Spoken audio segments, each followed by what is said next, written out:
नमस्कार। आज मैं आपको रीज़न के बारे में बताऊंगा। Concept of the region, that is प्रदेश की संकल्पना।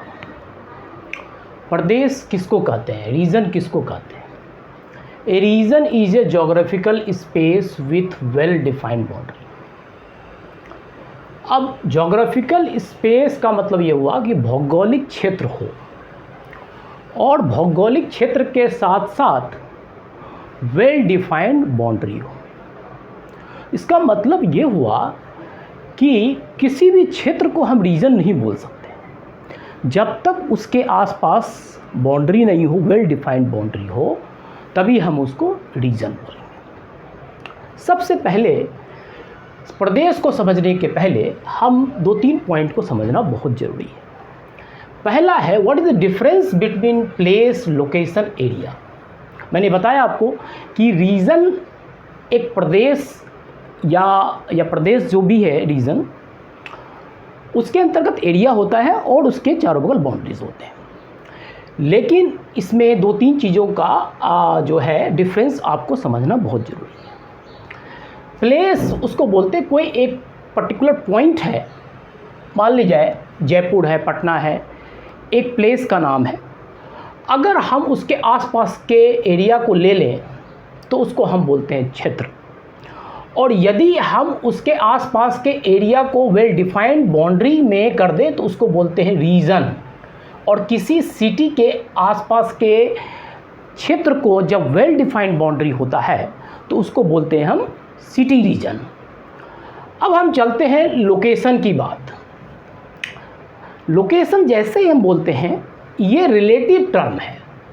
मतलब ये, अगर ये जयपुर है तो जयपुर के आसपास के जितने क्षेत्र हैं, जो सिटी है, जो भी प्लेस का नाम है, उसका टाइम डिस्टेंस कितना है या उसके रिलेशन में उसका क्या मतलब डिस्टेंस है, ज्योग्राफिकल डिस्टेंस है, ये लोकेशन आपका डिनोट करता है। किसी भी क्षेत्र का लोकेशन किधर है, किसी सिटी की, मान लीजिए जयपुर एक सिटी है, उसके ईस्ट में क्या है, इसके वेस्ट में क्या है, उसके साउथ में क्या है, उसके नॉर्थ में क्या है। तो ये सारी जो दिशाएं हैं, जो डायरेक्शंस हैं, उसको यदि हम चिन्हित करते हैं तो हम उसके रिलेशन में उस सिटी को, उस प्लेस को देखते हैं तो उसको हम लोकेशन कहते हैं।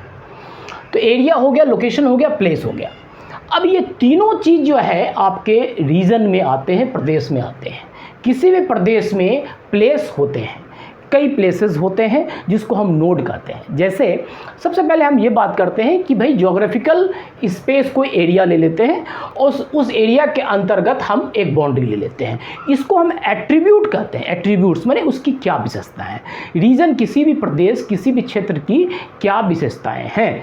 तो रीजन को हम सबसे पहला चीज़ क्या है, ज्योग्राफिकल स्पेस, भौगोलिक जो है वो क्षेत्र होना चाहिए।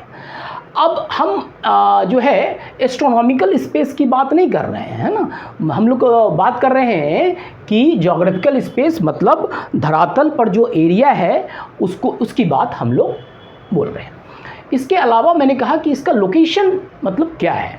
किसी भी प्रदेश के लोकेशन का मतलब ये हुआ इसके उत्तर में क्या है, दक्षिण में क्या है, जो है पूर्व में क्या है, पश्चिम में क्या है।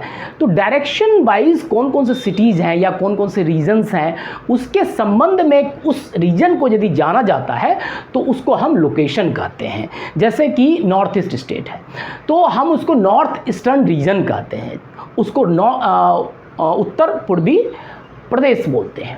उसी प्रकार से तीसरा एट्रीब्यूट आपका पड़ता है कि डिफाइंड बाउंड्रीज। देखिए, प्रदेश जब तक वो क्षेत्र ही रहेगा जब तक उसके आसपास का वेल डिफाइंड बाउंड्री नहीं होगा। जैसे एनसीआर रीजन आप ले लीजिए, एनसीआर रीजन, तो इसमें क्या है कि आपका ज्योग्राफिकल स्पेस भी है, लोकेशन भी है। क्यों?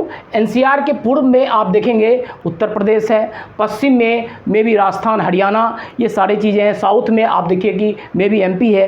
तो आई मीन कि ये आपका एक लोकेशन हो गया। उसके बाद एनसीआर का एक वेल डिफाइंड बाउंड्रीज है। तो ये दिल्ली एनसीआर आपका वेल डिफाइंड रीजन या प्रदेश कहलाता है। अब हम चलते हैं homogeneity. Homogeneity is most important actually attributes of any region और प्रदेश। इसका मतलब क्या होता है?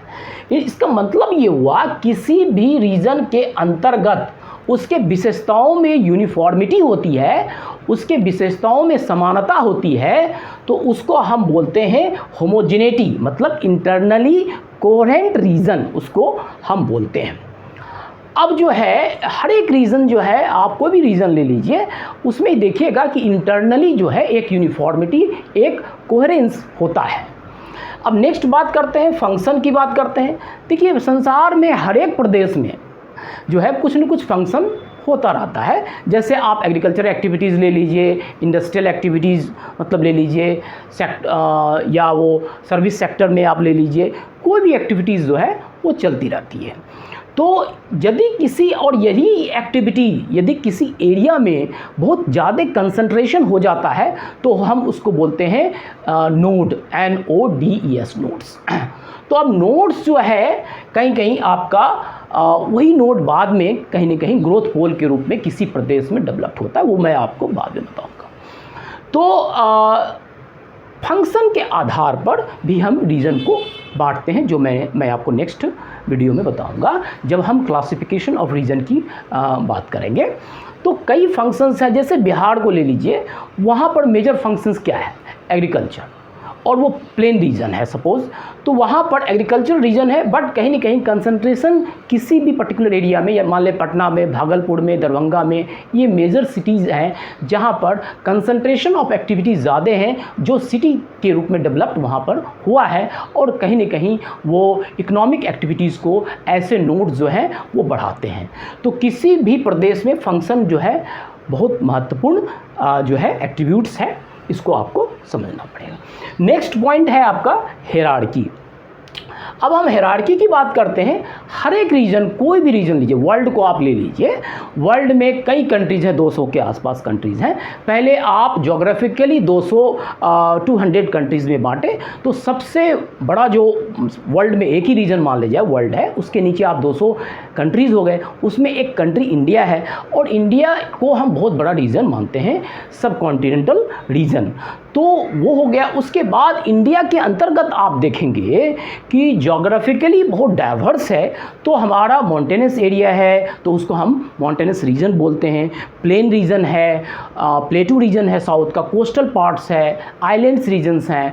तो ये रीजन में आप जो है इसके एट्रीब्यूट्स के आधार पर आप उसको जो है बांट सकते हैं। That is called hierarchy. माने हर एक रीजन में ऊपर से लेकर नीचे तक हायरार्की पाया जाता है। जैसे इंडिया को ले लीजिए, अगर हम पॉलिटिकल रीजन की बात करें तो political region India is a basically country having 28 states और 8 UTs perhaps, and that actually first is India, that is a macro level, another is meso level, that is state level, and then district level, and then block level, then village level.